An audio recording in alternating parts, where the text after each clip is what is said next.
Hello and welcome back to Agile Foundations course by Digital Agility Institute.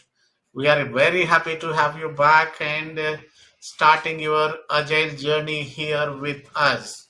So, in the first segments before this, we talked about Agile values and what do we think or how do we think they need to be customized if we have to make them applicable to industries beyond software development, right? And in this particular session we would be focusing on agile principles.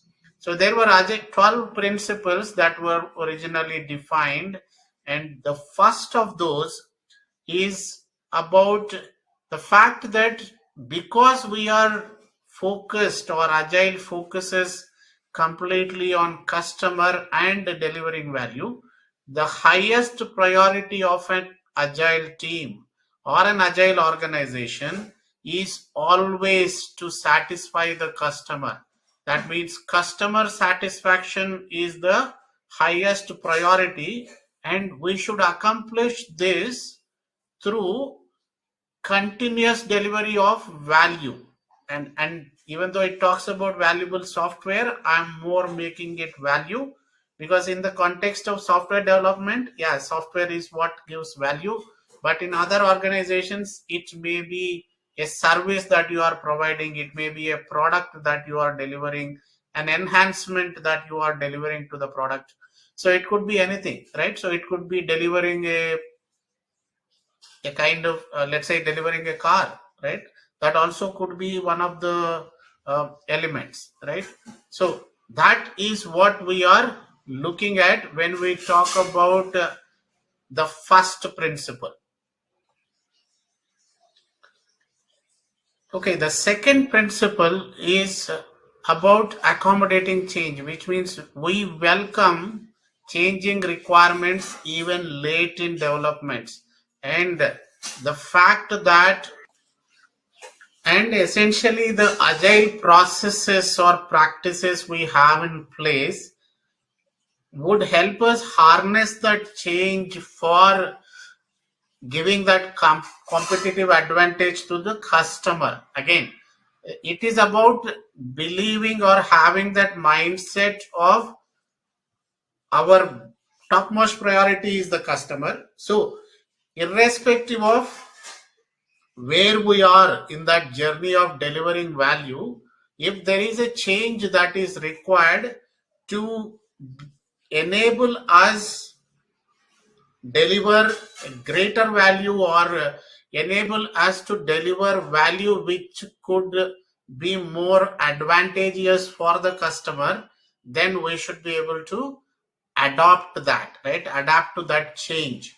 So our practices and the processes that we build should and will enable that. And that's how then the frameworks also that are defined enable us to do that. Okay, that is one.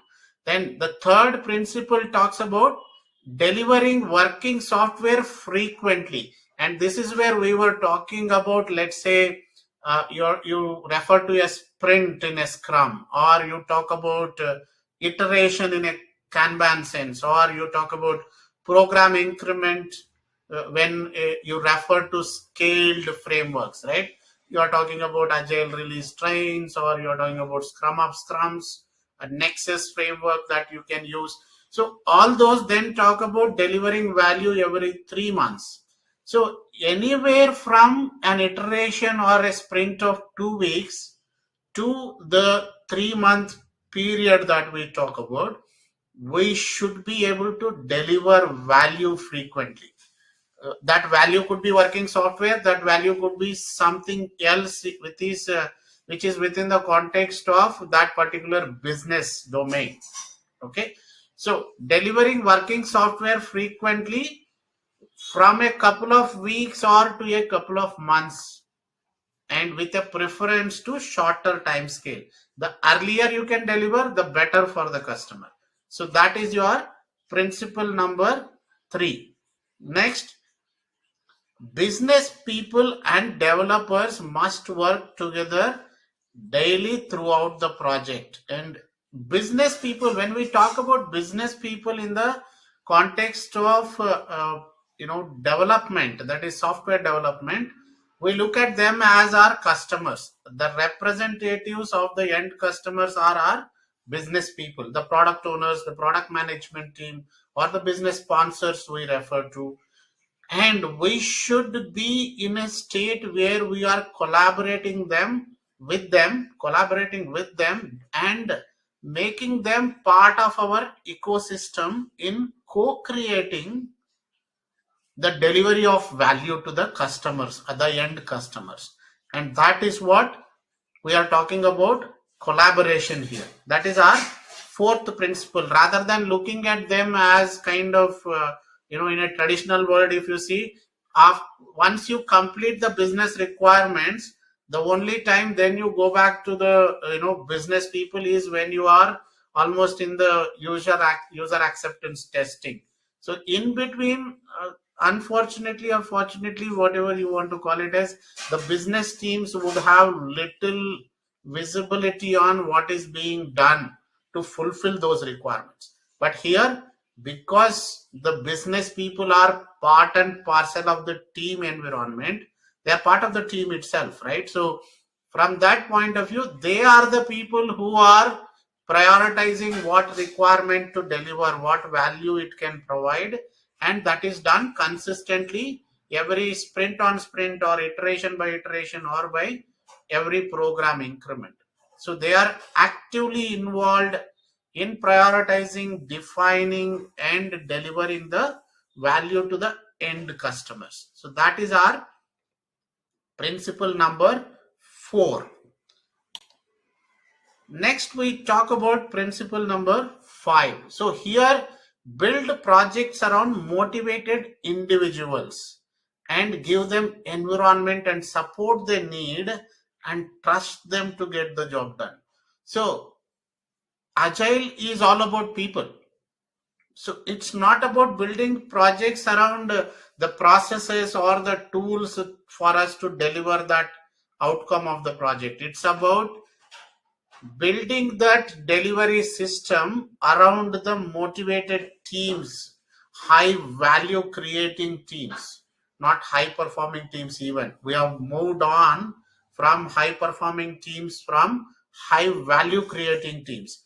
So we are talking about engaged people, people who are motivated to bring their best version to the work environment. And how do you do that?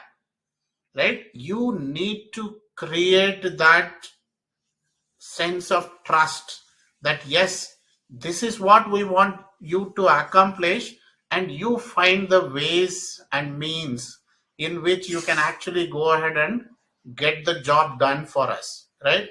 And give them that empowerment to make those decisions, give them that guidance and support to build that leadership mindset of making the right decisions, and trust them to get it done. If not every decision, even you or me make, is always successful or is always the right decisions. So if we as leaders, we as individuals, we are giving that privilege for us to fail, we should also have that privilege shared with the team members as well. It doesn't mean that they are you know uh, designed to fail. No, you are there to give them that support, give them that guidance so that they do the job right way.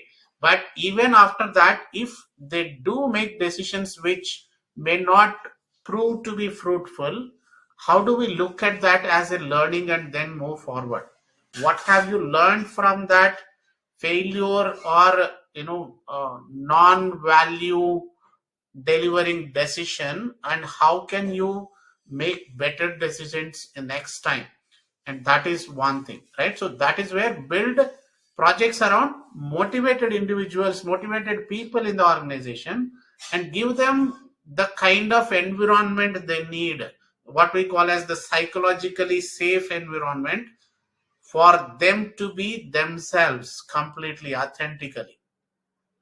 Next, The most efficient and effective method of conveying information to and within a development team is face to face conversation.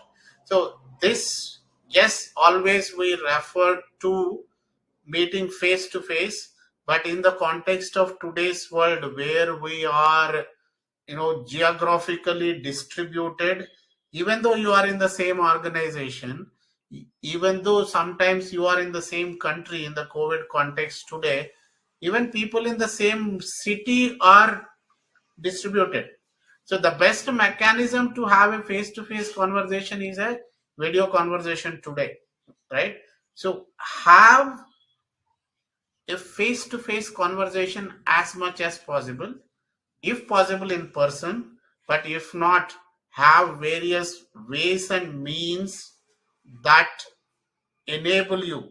One of the things we did was to have mobile video conferencing boards. That means any team that wants to have a conversation continuously for a period of one day or even a week with their counterpart sitting in on site, you can take that board and keep it with you, and that you can connect with your product owner or the on-site team continuously on a video call. So it gives you that sense of working together as one team, right? So find ways and means to have that communication transmission through face-to-face conversation, right? You can use a lot of tools digitally available now to make it happen. So there is no excuse or there is no limitation that we used to have earlier to say, yeah, we need co-located teams.